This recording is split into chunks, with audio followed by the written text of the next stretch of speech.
Hello guys, I am Dharmendra Kumar. सभी का स्वागत है मेरे इस केमिस्ट्री के चैनल केमिस्ट्री ट्यूटर में। आज हम आप लोगों के लिए लेकर आए हैं सोल्यूशन का बहुत इंपॉर्टेंट और easy lecture osmotic pressure part 2। हमारा प्रीवियस वीडियो था ऑस्मोटिक प्रेशर पार्ट 1, जो कि 12 एग्जाम के लिए बहुत ही इंपॉर्टेंट है।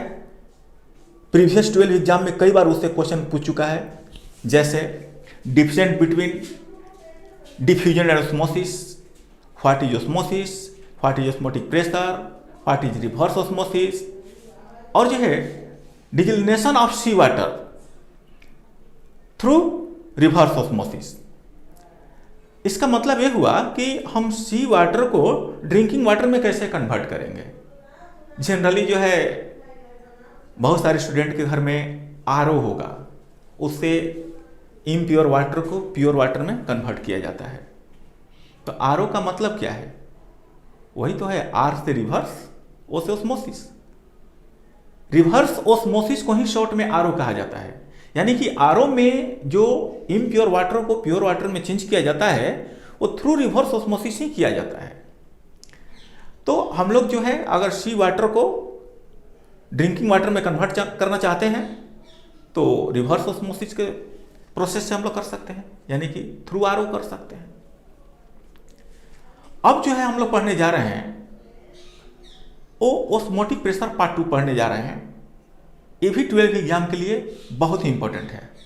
इसमें हम लोग पढ़ेंगे law of osmotic pressure, want of equation, determination of molecular mass of solute from osmotic pressure. तो वीडियो स्टार्ट करने से पहले हमें आप लोगों से एक छोटी सी रिक्वेस्ट है कि जिन लोगों ने चैनल को सब्सक्राइब नहीं किया हो तो प्लीज़ सब्सक्राइब करके बेल आइकन को प्रेस कर दें, साथ ही ऑल नोटिफिकेशन को ऑन कर दें। Let me introduce my self, I am Dharmendra Kumar and my lovely channel chemistry tutor. तो स्टार्ट करते हैं आज का बहुत ही इजी और interested lecture, law of osmotic pressure. हम लोग पहले से जान चुके हैं या अब तक हम लोग पढ़ चुके हैं कि सॉल्यूशन के 4 ऐसे प्रॉपर्टीज होते हैं जो सॉल्यूशन में प्रेजेंट सोल्यूट पार्टिकल के नंबर पर डिपेंड करते हैं, जिन्हें कोलिगेटिव प्रॉपर्टीज कहते हैं। दैट इज कोलिगेटिव प्रॉपर्टीज 4 होते हैं। फर्स्ट में relative lowering of hyper pressure, second में elevation of boiling point, third में डिप्रेशन ऑफ फ्रीजिंग पॉइंट, और फोर्थ में जो है ऑस्मोटिक प्रेशर। इस सब का वीडियो हम बना चुके हैं, उसका लिंक भी डिस्क्रिप्शन में दे देंगे। और जो ये फोर्थ प्रॉपर्टी है ऑस्मोटिक प्रेशर, इसी के लॉ आज हम लोग पढ़ने जा रहे हैं। तो हम हेडिंग बनाते हैं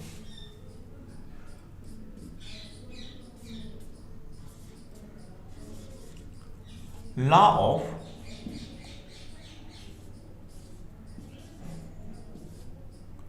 osmotic pressure.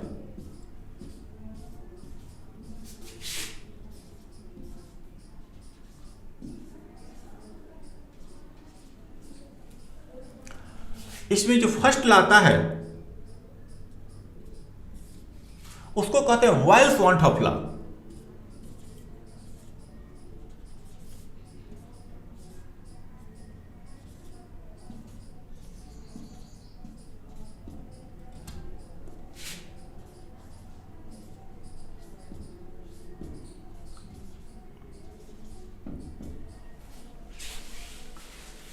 According to want of, for dilute solution,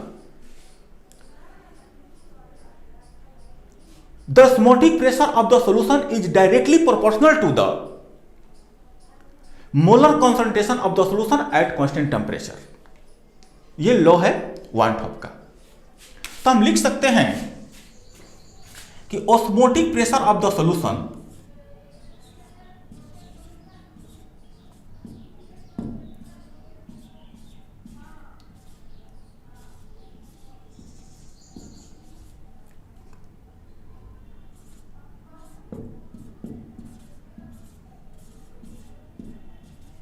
is directly proportional to the molar concentration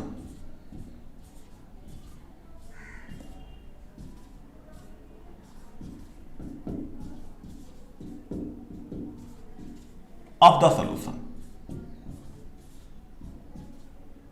at constant temperature. At constant temperature.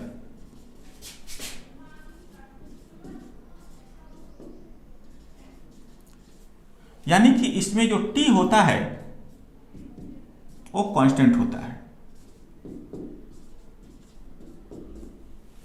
तो वही जो है वाइल वान हॉफ लॉ है कि at constant temperature osmotic pressure of the solution is directly proportional to the molar concentration of the solution.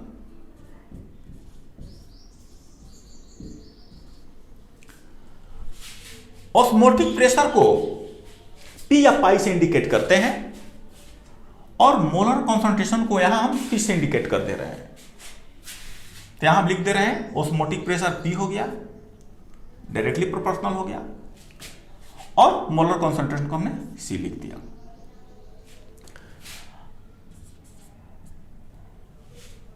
C जो है molarity है। तो मोलारिटी का डिफिनेशन होता है, फॉर्मूला होता है मोलारिटी का, मोल ऑफ सोल्यूट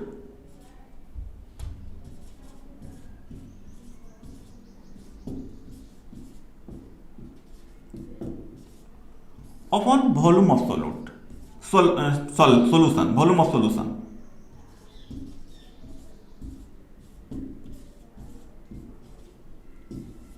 ये मोलारिटी का फॉर्मूला है कि मोल of solute upon volume of solution. तो मोलारिटी को हम लोग जो है C से इंडिकेट किए हुए हैं, और जो मोल ऑफ सोल्यूट जो होता है स्मॉल m होता है, और वॉल्यूम में जो सोल्यूशन होता है V होता है। तो यहां C के प्लेस पर हम n अपॉन V भी रख सकते हैं। तो यहां हो जाएगा P is directly proportional to n upon V। If solute 1 mole हो, if n is equal to 1 मोल,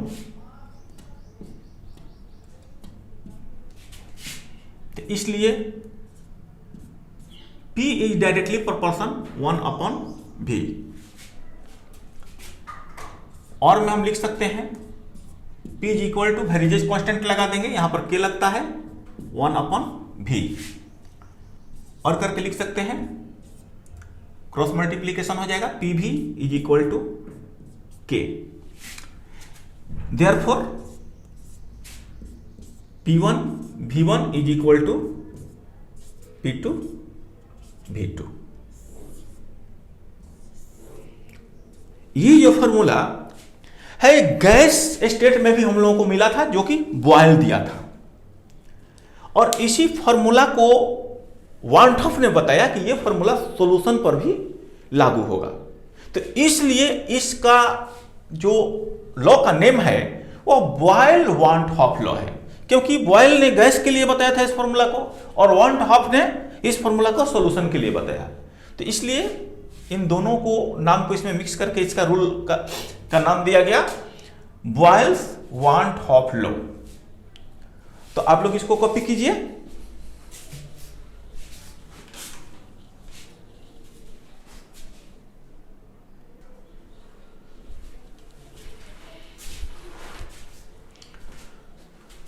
अब जो ऑस्मोटिक प्रेशर का सेकंड लॉ है उसको कहते हैं Charles van't Hoff law. Charles van't Hoff law में बताया गया कि at the constant concentration the osmotic pressure of the solution is directly proportional to the absolute temperature of the solution. यानी कि इसमें कंसंट्रेशन जो है वो कांस्टेंट रहता है एट, यहां लिख दे रहे हैं एट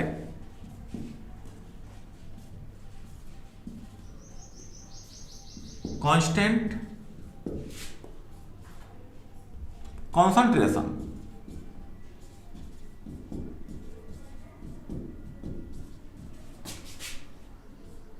दैट इज C जो होता है इसमें कांस्टेंट रहता है। तो हमारा डिफिनीशन क्या है चार्ल्स मार्टोफ लगा कि at constant concentration the osmotic pressure of the solution, यानी कि osmotic pressure of the solution is directly proportional to absolute temperature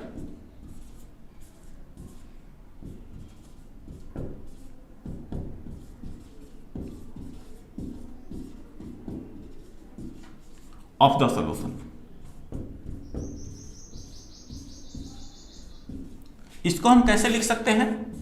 तो ऑस्मोटिक प्रेशर को P या पाई से इंडिकेट करते हैं और डायरेक्टली प्रोपोर्शनल है किसका? तो टेम्परेचर का, T हो जाएगा।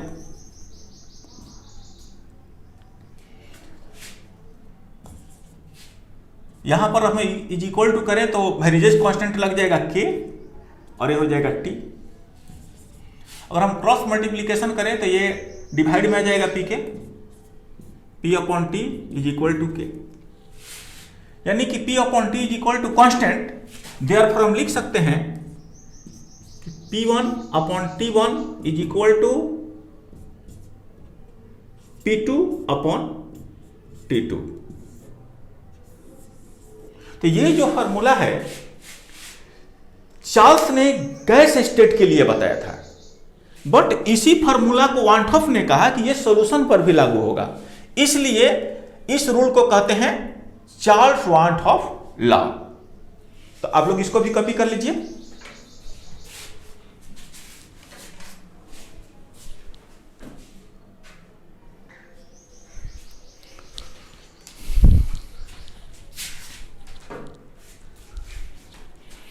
जो अगला हम लोगों का टॉपिक है वो है वांटॉफ इक्वेशन फॉर डाइल्यूट सॉल्यूशन। अभी हम लोग ने पढ़ा boil van't Hoff law, Charles van't Hoff law, और ये दोनों लॉ को अगर हम कंपेयर कर देंगे तो एक इक्वेशन हम लोगों को प्राप्त होगा। जो इक्वेशन जो है osmotic pressure, concentration and temperature of the solution relation बताएगा, और उस इक्वेशन को ही हम लोग कहते हैं वांटॉफ इक्वेशन। तो इसका हम डिफिनेशन लिख सकते हैं, the equation which show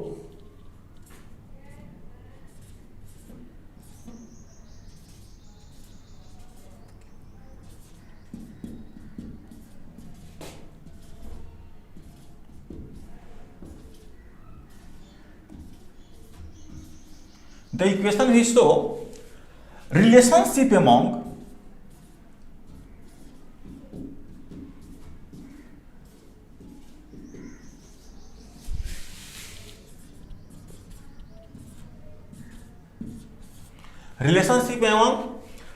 osmotic pressure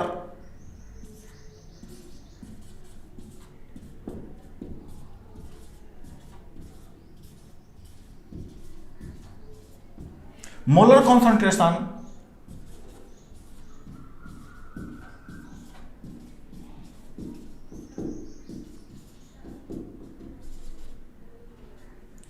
and absolute temperature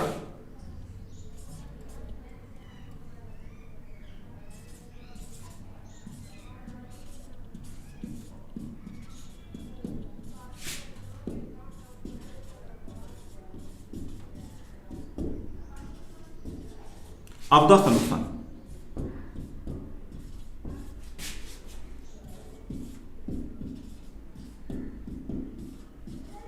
of the solution।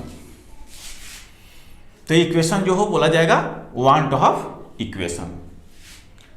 अब कह रहा है कि ऐसा इक्वेशन जो कि रिलेशन शो करे किसके किसके बिटवीन, तो osmotic pressure, molar concentration and absolute temperature. तो इक्वेशन कैसे प्राप्त होता है? तो हम लोग को बॉयल वांटॉफ लॉ और चार्ल्स वांटॉफ लॉ को कंपेयर करने से, तो हम लिखेंगे सीधे we know that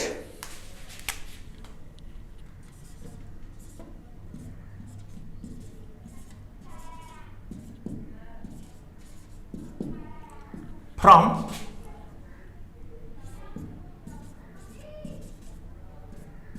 boil Boyle's want of law,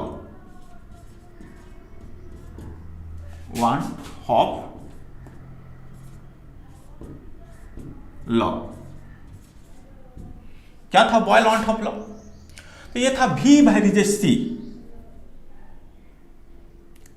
यानी कि बॉयल want of law में जो है P / C था, जिसको हम लोग V / C नहीं, P / C था, जिसको हम लोग आगे बढ़ाए थे। तो आया था P is directly proportional to N upon V। Equation हम लोग फर्स्ट कर देंगे। आप लोग बॉयल want of law पर नजर डालिए और देखिए कि ये हम लोग का इक्वेशन आया हुआ है। यहां जो था P directly proportional to C आया था, और C जो होता है मोलर कॉन्सेंट्रेशन होता है, तो मोलारिटी का फॉर्मूला होता है mole of solute upon volume of solution. तो ये है हमारा equation first. Charles want of law में क्या आया था? फ्रॉम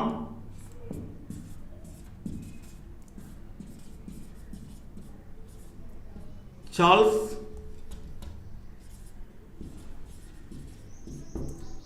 want of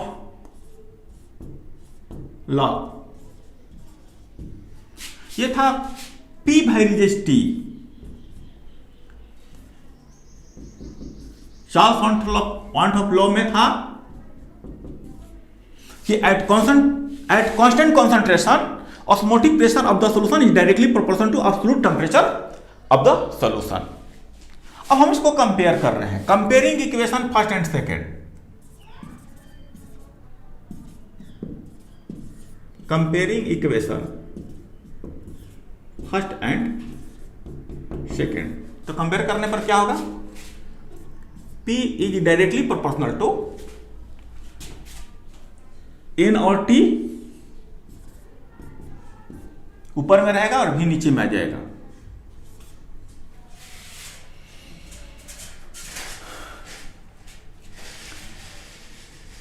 यहां पर P इक्वल टू करें तो एक वेरिजेज कांस्टेंट लगता है, यहां पर जो वेरिजेज कांस्टेंट लगता है वो S लगता है। ये हो जाएगा NT अपॉन V। S को हम लोग सॉल्यूशन कांस्टेंट कहते हैं, जिसका वैल्यू होता है, हम ब्रैकेट में लिख देंगे इसको। अब जो है N/V को हम लोग C भी कहते हैं।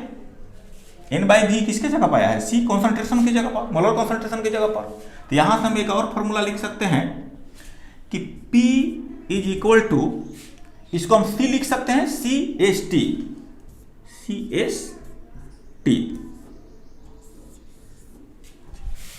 इसको हम चाहें तो इसे क्रॉस मल्टीप्लीकेशन करके भी लिख सकते हैं। PV इज इक्वल टू, इसको सजा के लिख दे रहे हैं NST। इसको हम देते रहे इक्वेशन थर्ड। इसी को हम लोग कहते हैं want of equation.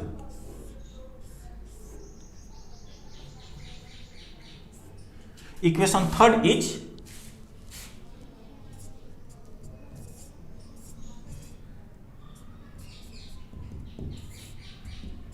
known as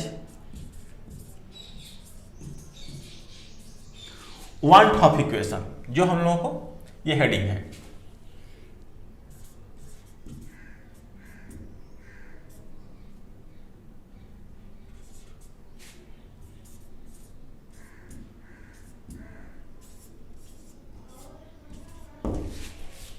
आप लोग इसको कॉपी कर लीजिए।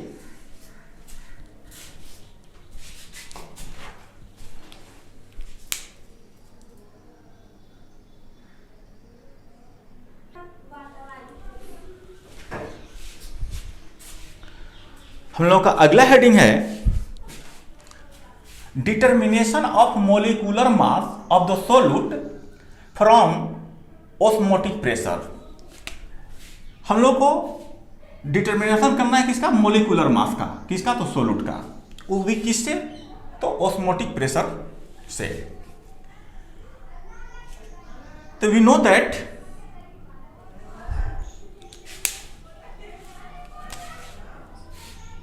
हम लिख सकते हैं we know that from one two half equation.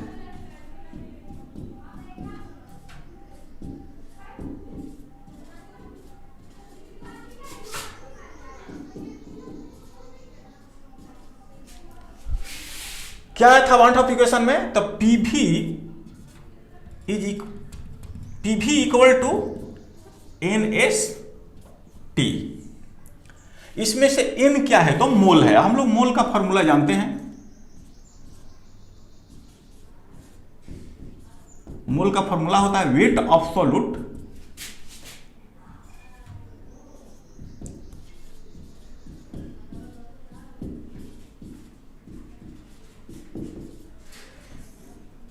Upon molecular mass of solute.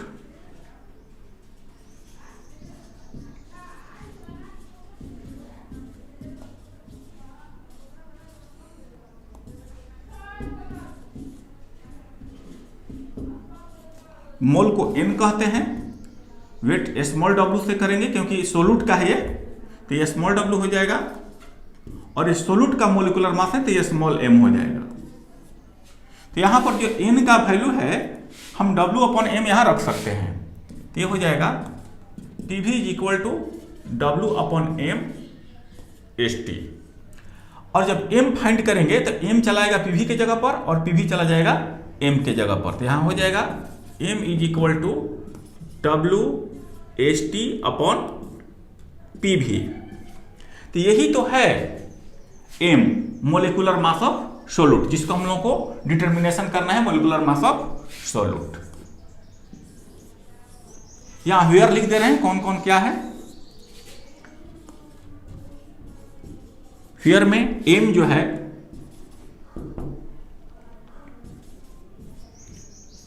Molecular मास या मोलर मास भी कह सकते हैं, मोलिक्यूलर मास ऑफ सोल्यूट। जो W है वेट ऑफ सोल्यूट है,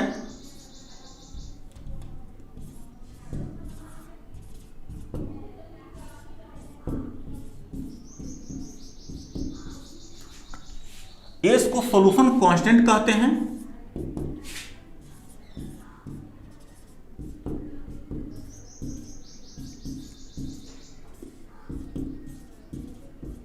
गैस स्टेट में जो यहां पर सॉल्यूशन कांस्टेंट होता है वहां पर गैस कांस्टेंट होता है और उसको R से इंडिकेट करते हैं। तो गैस स्टेट में जो R है वही सॉल्यूशन स्टेट में S है, इसलिए वैल्यू भी R और S का सेम रहेगा और इसका यूनिट भी सेम रहेगा। तो यहां पर जो है S का वैल्यू होता है 0.082 ATM litre mole inverse kelvin inverse.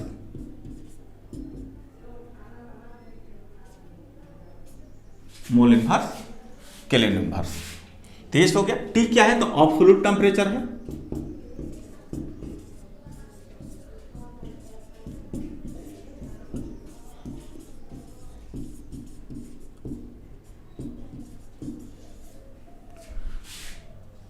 P जो है ऑस्मोटिक प्रेशर है।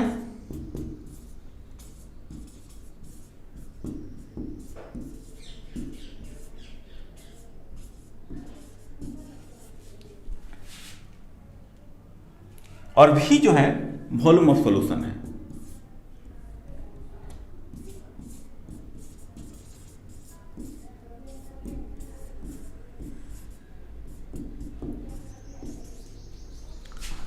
इसको आप लोग कॉपी कर लीजिए।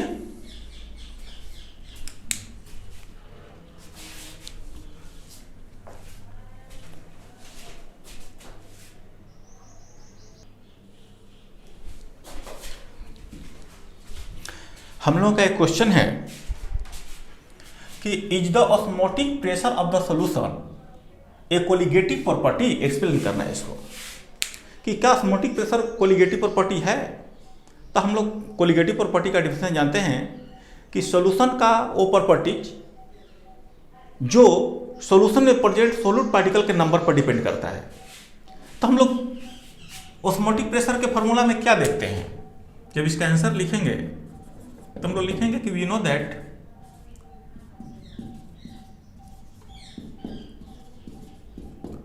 From osmotic pressure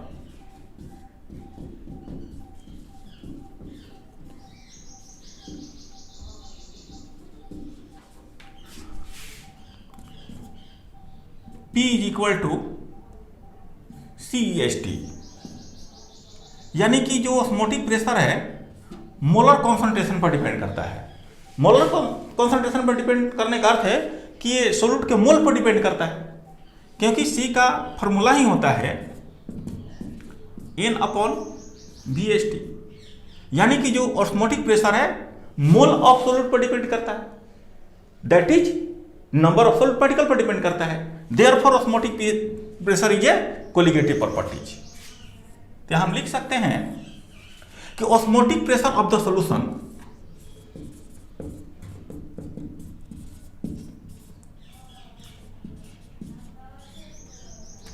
osmotic pressure of the solution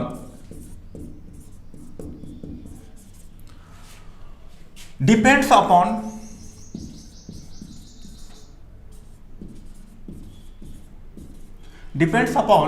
only molar concentration of the solution.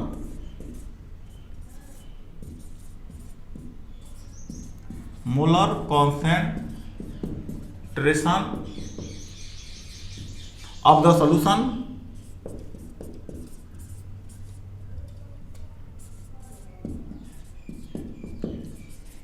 therefore of the solute particle हम लिख सकते हैं solute particle of the solute particle in the solution, solute particle in the solution, therefore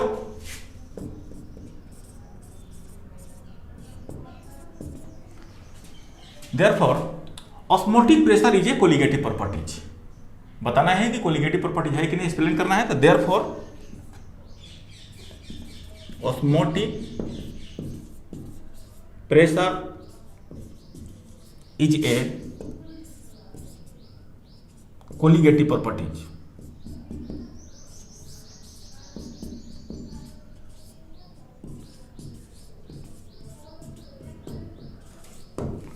copy कर लीजिए इसको।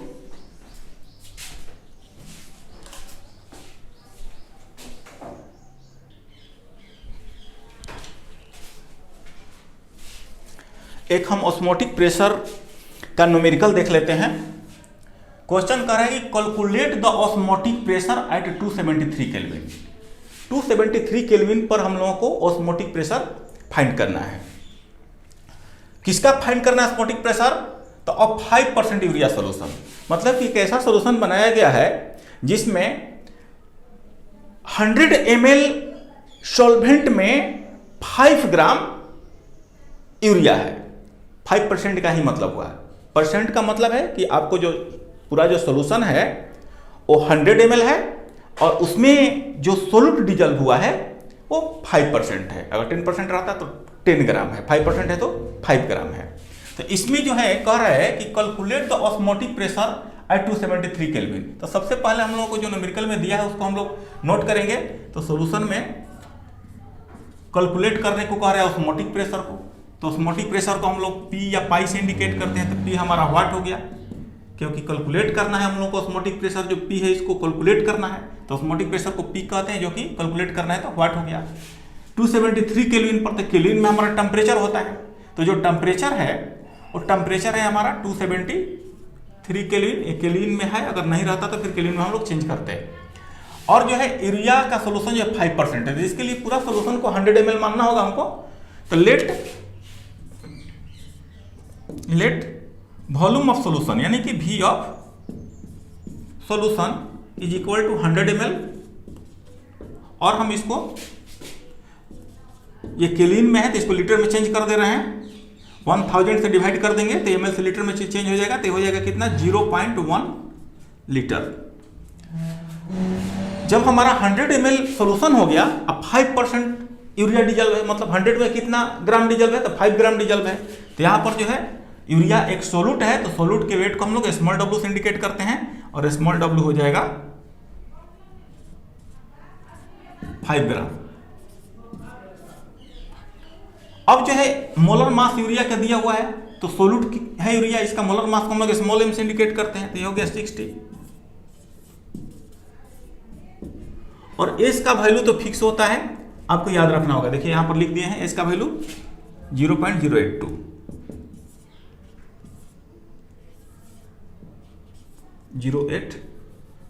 0.082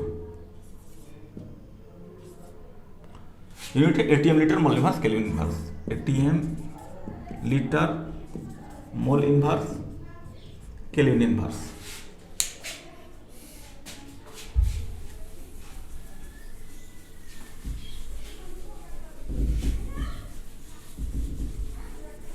अब हम osmotic pressure का फॉर्मूला लगा देते हैं। हम लोग को क्या फाइंड करना है, तो P फाइंड करना है। तो ऑस्मोटिक प्रेशर का फॉर्मूला होता है WST/mv। तो W कितना है, स्मॉल w 5 है, S कितना है, तो 0.02 है,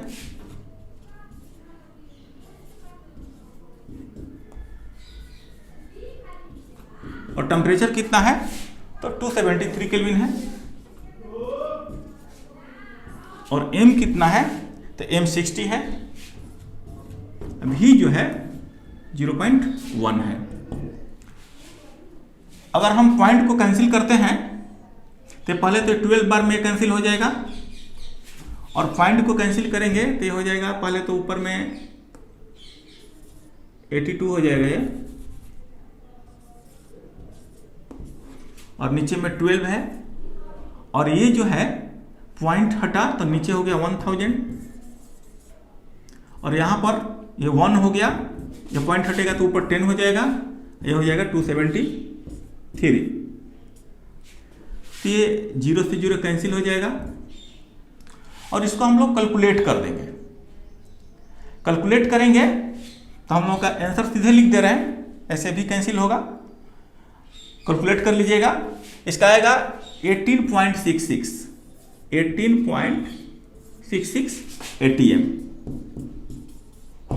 आंसर। इसी तरह से ऑस्मोटिक प्रेशर का कोई भी प्रॉब्लम आप सॉल्व कर सकते हैं। जैसे ऑस्मोटिक प्रेशर फाइंड करना है तो P फाइंड कर लिए, अगर W फाइंड करना होता तो बाकी सब वैल्यू दिया रहता तो क्रॉस मल्टीप्लिकेशन करके हम लोग कर देते।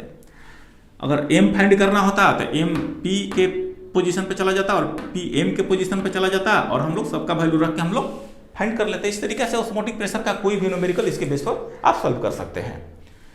तो हम लोगों का जो है नेक्स्ट वीडियो जो आएगा वो होगा ऑस्मोटिक प्रेशर पार्ट 3, क्योंकि इसमें और भी बहुत सारी चीज़ें रह गई हैं जिसको हम लोग उसमें स्टडी करेंगे। सपोज जैसे हम लोग स्टडी करेंगे